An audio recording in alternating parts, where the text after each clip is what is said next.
ધોરણ 10 વિષય સંસ્કૃત પદ્ય પાઠ 13 ગીતામૃતમ એટલે ગીતાનું અમૃત. આજે આપણે આ પદ્ય પાઠની ચર્ચા કરવાની છે.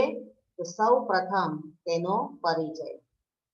રામાયણની જેમ મહાભારત પણ ભારત વર્ષનું રાષ્ટ્રીય મહાકાવ્ય છે. ભારતના પ્રાચીન ગ્રંથોમાં આ ગ્રંથ અત્યંત મૂલ્યવાન અને મહત્વપૂર્ણ છે. મહાભારતની રચના મહર્ષિ વેદવ્યાસે કરી અને તેમનું મૂળ નામ કૃષ્ણદ્વૈપાયન હતું. તેમને વેદોને વ્યવસ્થિત કર્યા માટે વેદવ્યાસ કહેવાયા. મહાભારતની કથા 18 પર્વોમાં વહેંચાયેલી છે. તો મહાભારતના આ 18 પર્વો જે છે તેમાં 1 લાખથી પણ વધુ શ્લોકો આવેલા છે અને એટલે જ મહાભારત એ વિશાળ ગ્રંથ કહેવામાં આવે છે. તો આ મહાભારતમાં 18 સર્ગ અથવા 18 જે પર્વો છે તે કયા કયા? તો આદિ પર્વ, સભા પર્વ, વન પર્વ, વિરાટ પર્વ, ઉદ્યોગ પર્વ, ભીષ્મ પર્વ, દ્રોણ પર્વ, કર્ણ પર્વ, શલ્ય પર્વ, સૌપ્તિક પર્વ, સ્ત્રી પર્વ, શાંતિ પર્વ, અનુશાસન પર્વ, અશ્વમેઘ પર્વ, આશ્રમવાસી પર્વ, મૌસલ પર્વ, મહાપ્રસ્થાનિક પર્વ और સ્વર્ગારોહણ પર્વ. તો આ 18 પર્વોમાં મહાભારતની કથા વહેંચાયેલી છે. તો શ્રીમદ ભગવદ્ ગીતા એ મહાભારતનો જ એક અંશ છે, એક ભાગ છે. શ્રીમદ ભગવદ્ ગીતા મહાભારતના ભીષ્મ પર્વનો એક અંશ છે. ભીષ્મ પર્વના 18 અધ્યાય અને તેમાં 700 શ્લોકો આવેલા છે, જે શ્રીમદ ભગવદ્ ગીતા તરીકે એક સ્વતંત્ર ગ્રંથ માનવામાં આવે છે. કુરુક્ષેત્રના મેદાનમાં જ્યારે કૌરવો અને પાંડવોની વચ્ચે યુદ્ધ થયું હતું, તો શત્રુ પક્ષમાં ઉભેલા પોતાના સ્વજનો, મિત્રો, ગુરુજનો, બંધુજનો સાથે યુદ્ધ કરવાનું હોય તેમના તરફની લાગણીના કારણે અર્જુન ખૂબ જ દુઃખ અનુભવે છે, વિષાદ અનુભવે છે. વળી સ્વજનો સાથેના યુદ્ધના પરિણામથી ડરીને તે યુદ્ધ કરવાનો વિચાર પડતો મૂકે છે અને ત્યારે ભગવાન શ્રી કૃષ્ણ તેને ઉપદેશ આપે છે અને કહે છે કે ફળની પરવા કર્યા સિવાય પ્રત્યેક માણસ જો પોતાના કર્તવ્ય કર્મમાં લાગેલો રહે તો સંસારમાં ચારે તરફ સર્વત્ર સુખ પ્રસરી જાય. અને ગીતાનો આ જ કેન્દ્રવર્તી ઉપદેશ છે.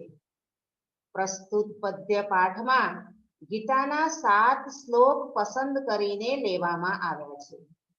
આ શ્લોકોમાં આત્માની અમરતા, જન્મ અને મૃત્યુની અનિવાર્યતા, કર્મયોગનું સ્વરૂપ, જ્ઞાનનો મહિમા, ભક્તના પ્રકારો તથા સ્વભાવ અને સાત્વિકી બુદ્ધિનું સ્વરૂપ, આટલી બાબતોનું નિરૂપણ થયું છે, જે મનુષ્યના વ્યક્તિત્વના વિકાસ માટે ખૂબ જ મહત્વપૂર્ણ છે, જરૂરી છે. અર્જુનના સારથી તરીકે રહેલા ભગવાન શ્રી કૃષ્ણ તેને કર્તવ્ય અને અકર્તવ્યનો ઉપદેશ આપે છે. શ્રી કૃષ્ણનો આ ઉપદેશ શ્રીમદ ભગવદ્ ગીતા તરીકે સમગ્ર વિશ્વમાં સુપ્રસિદ્ધ છે. જગતના તત્વજ્ઞાનના જેટલા પણ ગ્રંથો છે તેમાં ભગવદ્ ગીતા ઉચ્ચ સ્થાને બિરાજે છે. ગીતા વિશ્વની સર્વ પ્રજાઓને અતિ ઉત્તમ પ્રેરણા આપનાર પવિત્ર ગ્રંથ છે. તેનો અભ્યાસ કરવા માત્રથી મોક્ષની પ્રાપ્તિ થાય છે. તો આમ શ્રીમદ ભગવદ્ ગીતા એ ઉપનિષદો રૂપી ઉદ્યાનોમાંથી વીણી કાઢેલા આધ્યાત્મિક સત્યરૂપી ફૂલોથી ગૂંથાયેલી સુંદર માળા છે. અને તેથી જ સામાન્ય માણસની નાનામાં નાની મુશ્કેલીથી માંડીને મોટામાં મોટી સામાજિક અને રાષ્ટ્રીય આપત્તિઓમાં પણ ગીતામાંથી આજે આપણને યોગ્ય માર્ગદર્શન મળી રહે છે. તો આવા શ્રીમદ ભગવદ્ ગીતામાંથી અહીં ગીતામૃતમ શીર્ષક સાથે 7 શ્લોક લેવામાં આવ્યા છે. તો હવે આપણે તે શ્લોકોની ચર્ચા કરીએ. શ્લોક પ્રથમ.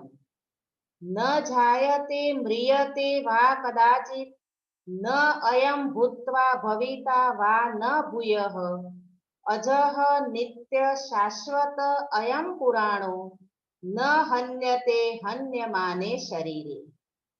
આ શ્લોકમાં આત્માની અમરતા સમજાવવામાં આવી છે કે આત્મા ક્યારેય જન્મતો નથી કે ક્યારેય મૃત્યુ પામતો નથી. તે સનાતન છે, શાશ્વત છે, પુરાણો છે, તે અહીં સમજાવવામાં આવ્યું છે. તો અયમ આત્મા એટલે આ આત્મા ન જાયતે જન્મતો નથી, કદાચિત વા ન મ્રિયતે અને ક્યારેય મૃત્યુ પામતો પણ નથી. ન અયમ ભૂત્વા ભવિતા વા ન ભૂયઃ એટલે કે ફરી થશે કે ફરી થવાનો છે તેમ પણ નથી. અજઃ નિત્યમ શાશ્વત અયમ પુરાણઃ અયમ શાશ્વત એટલે કે આ સનાતન છે, કાયમી છે, પુરાણઃ અનાદિ છે, અજઃ અજન્મા છે એટલે જન્મ ન લેનારો છે, નિત્ય એટલે સદા રહેનારો છે અને સદા રહેનારો છે એટલે 3 કાળમાં અજર અમર છે. વર્તમાન, ભૂતકાળ અને ભવિષ્ય આ 3 કાળમાં તેનું અસ્તિત્વ છે. અને આથી જ હન્યમાને શરીરે એટલે શરીર હણાઈ જવા છતાં પણ ન હન્યતે એટલે કે તે હણાતો નથી. તો અનુવાદ થયો, આ આત્મા કદી પણ જન્મતો નથી કે મૃત્યુ પામતો નથી. આ આત્મા ફરી થશે કે ફરી થવાનો છે તેવું પણ નથી. આ આત્મા સનાતન, પ્રાચીન, અજન્મા, સદા રહેનારો છે અને શરીર હણાઈ જવા છતાં તે હણાતો નથી. બીજો શ્લોક. જાતસ્ય હિ ધ્રુવો મૃત્યુ ધ્રુવમ જન્મ મૃતશ્ચ તસ્માદ અપરિહાર્ય અર્થે ન ત્વમ શોચિતુમ અહર્ષિ. આ શ્લોકમાં ભગવાન કૃષ્ણ અર્જુનને શોક ન કરવાનું કહે છે. શા માટે? તો સમજાવે છે કે જાતસ્ય હિ ધ્રુવો મૃત્યુ એટલે જન્મેલાનું મૃત્યુ નક્કી છે. ધ્રુવમ જન્મ મૃતસ્ય અને મૃત્યુ પામેલાનો જન્મ પણ નિશ્ચિત છે, નક્કી છે.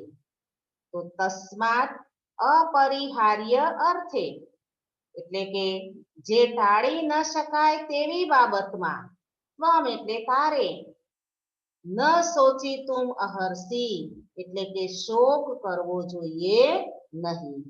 તો અર્જુનને સમજાવે છે ભગવાન કૃષ્ણ. અનુવાદ જોઈએ કે જન્મેલાનું મૃત્યુ નક્કી છે અને મૃત્યુ પામેલાનો જન્મ નક્કી છે.